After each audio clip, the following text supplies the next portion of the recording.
السلام عليكم ورحمة الله. السلام عليكم ورحمة الله. بسم الله الرحمن الرحيم. الحمد لله رب العالمين. اللهم صل على سيدنا محمد وعلى آل سيدنا محمد. السلام عليكم ورحمة الله وبركاته. Waalaikumsalam. Alhamdulillah, dalam kesempatan ini saya bersama Abi Amir. Kita bersama-sama membicara sedikit nasihat-nasihat persiapan untuk menyambut bulan suci Ramadan. Abi, saya pernah baca dalam satu hadis, ada satu bulan, syahrun yaghfulu anhu kathirun minan nas, ma baina Rajab wa Ramadan. Ada satu bulan terjepit antara Rajab dan Ramadan, cukup banyak orang yang melalaikannya. Benar. Itu yang dimaksud bulan Sya'ban. Bulan Sya'ban. Dan saya pernah baca bulan Sya'ban yusamma Syahrul Qurra. Bulan Sya'ban disebutkan sebagai bulan Al-Qurra. Apa maksudnya Al-Qurra? Orang yang selalu membaca Al-Quran, Ahlul Quran lah. Berarti saya mengambil makna membaca dan memperhatikan Al-Quran bukan hanya di bulan Ramadan. Benar. Tapi mulai dari bulan Sya'ban. Karena bulan Sya'ban termasuk bulan yang barakah, bulan yang penuh dengan karunia-karunia. Di antaranya ulama as-salafus salih, orang-orang terdahulu kita selalu memperhatikan Al-Quran mulai dari bulan Sya'ban, supaya mereka sudah terbiasa mengkhatam berkali-kali dan juga sudah terbiasa memberi perhatian kepada Al-Quran sebelum masuk ke Ramadan. Tinggal begitu masuk Ramadan bukan akan baru mulai, tapi mereka akan melanjutkan, sudah menikmatinya. Sedangkan banyak zaman sekarang bisa masuk Ramadan bahkan sampai habis Ramadan, tapi sayang sekali tidak dapat mengkhatam Al-Quran ataupun membaca Al-Quran walaupun sedikit. Jadi gini Syekh, para pendahulu kita itu benar-benar mempersiapkan Ramadan itu sejak sebulan sebelumnya. Bahkan Nabi sudah memberikan aba-aba, sekalipun memang riwayat hadisnya banyak orang mempertentangkan, tapi tanda-tanda ini memang sudah kelihatan gitu bahwa Rasulullah menyampaikan khutbah, qad adallakum syahr Ramadan, syahrul mubarak, telah nampak rindangnya Ramadan. Dan ini khutbah disampaikan Nabi sebulan sebelum Ramadan. Jadi itu sudah di awal bulan Sya'ban sudah Nabi sudah memberikan aba-aba kepada para sahabatnya. Ayo kita bersiap-siap, jangan sampai kita tidak kebagian keberkahan Ramadan. Dan bahkan Nabi sendiri ketika masuk bulan Sya'ban, Nabi sudah memperbanyak puasa. Ma min syahrin, ini dalam hadis sahih, ma min syahrin aktsar min Sya'ban yasumu fihi Rasulullah SAW. Tidak ada bulan melebihi bulan Sya'ban di mana Nabi berpuasa sunnah. Di bulan-bulan yang lain Nabi hanya berpuasa 3 hari, fi ayyamul bid, berpuasa di hari Senin dan Kamis. Tapi ketika di bulan Sya'ban sampai dikatakan kana yasumu Sya'ban aktsarahu bal kullahu. Nabi berpuasa di bulan Sya'ban, puasa sunnah, mayoritas bulan Sya'ban atau bahkan hampir semua bulan Sya'ban Nabi berpuasa. Karena di akhir Sya'ban itu disebut ada hari namanya hari Ragu. Jadi man shoma yaum asy-syak faqad asa Abul Qasim. Siapa yang berpuasa di hari yang meragukan, yaitu sehari 2 hari sebelum masuk Ramadan, itu disebut yaum asy-syak, maka jangan kita berpuasa. Di hari itu saja Nabi tidak berpuasa. Begitulah. Masalah syak belum memastikan isbat. Iya. Kemungkinan besok Ramadan atau lusa Ramadan. Benar. Lebih baik 2 hari terakhir itu jangan dipuasa. Benar, iya. Ya, supaya kita menghindari dari larangan Rasulullah SAW hari yang kita masih ragu-ragu. Benar, belum iya. memastikan isbatnya. Jadi sangat luar biasa Nabi mencontohkan persiapan itu, dan sangat luar biasa pula para sahabat juga berlomba-lomba beramal soleh. Dan juga kisah-kisah para ulama, Syekh. Para ulama itu, ini ulama hadis, ulama fiqih, ulama tafsir. Mereka itu minta izin ke murid-muridnya. Itu sudah sejak bulan Sya'ban sebelumnya itu mereka sudah minta izin, sudah siap-siap masuk bulan Al-Quran. Kami akan khususkan untuk Ramadan. Maka kami mohon maaf, kami tidak bisa melakukan pengajian. Ini pengajian hadis, pengajian tafsir, pengajian fikih. Mereka semuanya izin. Makanya ketika kami baca sejarah para ulama hadis, para ulama fikih, jadi kita nggak heran kalau Imam Syafi'i sampai mengkhatamkan di Ramadan 60 kali khatam. Dan memang karena mereka mengkhususkan diri untuk Al-Quran di bulan Ramadan itu. Jadi seperti yang Syekh ceritakan bahwa punya pengalaman, kita saja yang hidup di zaman ya sudah sedikit keberkahan masih bisa menghatam Quran selama 10 jam gitu kan. Imam Syafi'i apalagi hidup di zaman berkah, hidupnya berkah, ilmunya berkah, semuanya berkah, maka Allah mudahkan untuk menghatamkan sehari 2 kali. Itu tidak mustahil gitu. Bahkan ketika Abi membaca kisah-kisah para ulama sebelumnya, Abi sempat membuka namanya kitab Tahdhibul Kamal karya Imam Al-Mazzi, dan di situ para perawi hadis dikisahkan tentang gimana akhlak mereka dengan Al-Quran di Ramadan. Abi pernah membaca kisah Imam Ad-Dhuhak. Beliau mengatakan bahwa kuntu usabiqu Syafi'i, aku ingin berlomba seperti Imam Syafi'i membaca Quran. Fa aqra'u Quran fi Ramadan, aku membaca Quran di Ramadan. Fama khatamtu illa 59 khatmah, ternyata aku hanya mampu menghatamkan 59 kali khatam. Lalu kemudian kata Imam Ad-Dhuhak, mungkin aku kurang sungguh-sungguh. Begitu masuk Ramadan berikutnya dia mencoba lagi, ingin menghatam 60 kali, ternyata enggak berhasil. Lalu ternyata dia hanya mampu menghatamkan 59 kali khatam. Setelah berkali-kali mencoba, Imam Ad-Dhuhak mengatakan, la'anallahu ta'ala khusus dzalika lisyafi'i. Jangan-jangan hanya Imam Syafi'i yang mampu 60, aku hanya mampu 29 kali khatam. Artinya apa? Ulama hadis berlomba-lomba semuanya. Mereka meninggalkan, minta izin ke murid-muridnya untuk mengkhususkan diri dengan Al-Quran sampai menghatamkan 59 kali khatam, 60 kali khatam.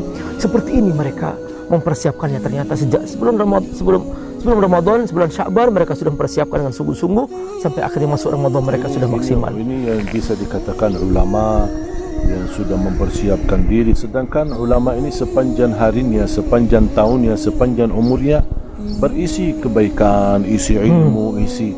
Gimana kira-kira kita orang yang isi setiap hari dosa, maksiat, kemungkaran? Ya Allah. Berarti kita lebih pantas mempersiapkan diri. Benar. Rasulullah SAW mencontohkan di bulan Sya'ban, Rasulullah SAW hampir di beberapa riwayat, hampir kata Rasulullah SAW disebutkan sambil sempurnakan puasa di bulan Sya'ban, sampai hampir sempurna. Saking seringnya puasa Rasulullah SAW di bulan Sya'ban. Ini Rasulullah sudah mencontohkan untuk berpuasa di bulan Sya'ban, untuk mempersiapkan diri supaya tidak kaget. Kita ini Rasulullah sudah istilah manusia yang termulia, manusia yang teragung, begitu menunjukkan contoh yang baik. Bagaimana diri kita sendiri?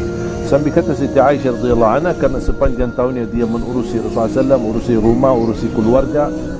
Kata Siti Aisyah, saya juga mengganti puasa di bulan Sya'ban. Ketika dia qada, masih ada hutang yang belum terbayar di bulan Sya'ban.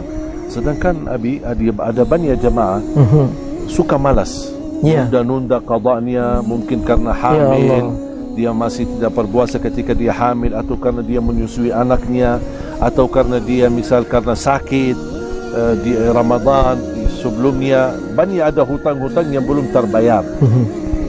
Makanya ketika dia masuk Sya'ban, semestinya dia bersungguh-sungguh untuk membayarnya, tapi ternyata dia tidak membayar sampai kehabisan Sya'ban dan masuk Ramadan. Ini gimana bisa kita mengingatkan? Siti Aisyah aja, istri Rasulullah, dia berkata, aku bersungguh-sungguh memperkesempatan untuk ganti dan qada di bulan Sya'ban. Apa yang nasihat yang kita bisa sampaikan kepada jamaah yang suka menunda-menunda gara-gara malas sampai kehabisan waktu dan sampai masuk Ramadan berikutnya? Jadi ini Syekh, seharusnya mereka tidak boleh melalaikan ibadah ini. Ini ibadah wajib ya, ini rukun Islam. Dosa besar kalau kita mengabaikan rukun Islam. Bahkan bisa digolongkan termasuk ciri orang munafik ketika mereka mengabaikan rukun Islam. Jadi ketika para sahabat menggambarkan bahwa siapa yang tidak mau pergi haji padahal dia mampu, lalu dia mati tidak melaksanakan ibadah haji dengan maksud melalaikan, falyamut maitatal yahudi wan nasraniyah, kematiannya sama dengan Yahudi dan Nasrani. Sama, semua rukun Islam jangan dibeda-bedakan. Makanya Abu Bakar mengatakan la uqatilanna man farraqa baina sholati waz zakah, aku akan perangi orang yang membedakan antara salat dengan zakat. Jadi juga termasuk puasa Ramadan, jangan sekali-kali mengabaikannya. Wahai kaum ibu terutama, benar Anda diberikan dispensasi ketika hamil karena tidak mampu, ketika menyusui tidak mampu, tapi jangan jadikan alasan untuk kemudian tidak membayar lalu menganggap mudah.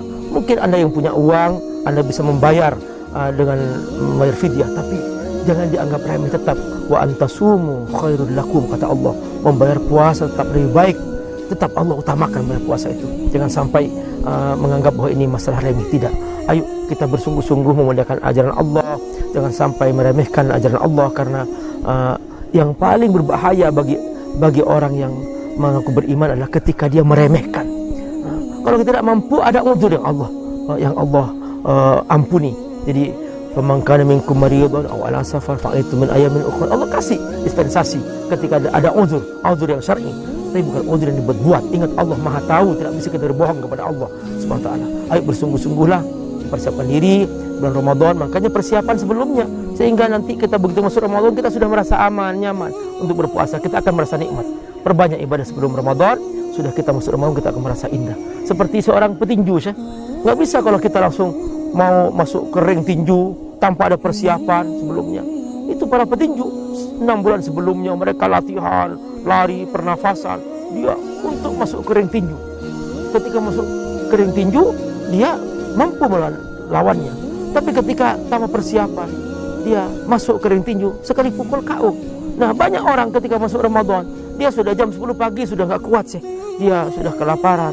Bahkan banyak yang siang hari, banyak warung-warung pakai hordeng hanya untuk melayani orang-orang yang tidak berpuasa. Padahal dia sudah sahur tadi pagi bersama istrinya. Sampai di kantor, dia cari warung, dia makan siang. Disangkanya itu masalah kecil, itu dosa besar itu. Jangan diabaikan itu masalah puasa. Jangan dianggap aku bayar nanti setelah Ramadan. Bukan masalah membayarnya.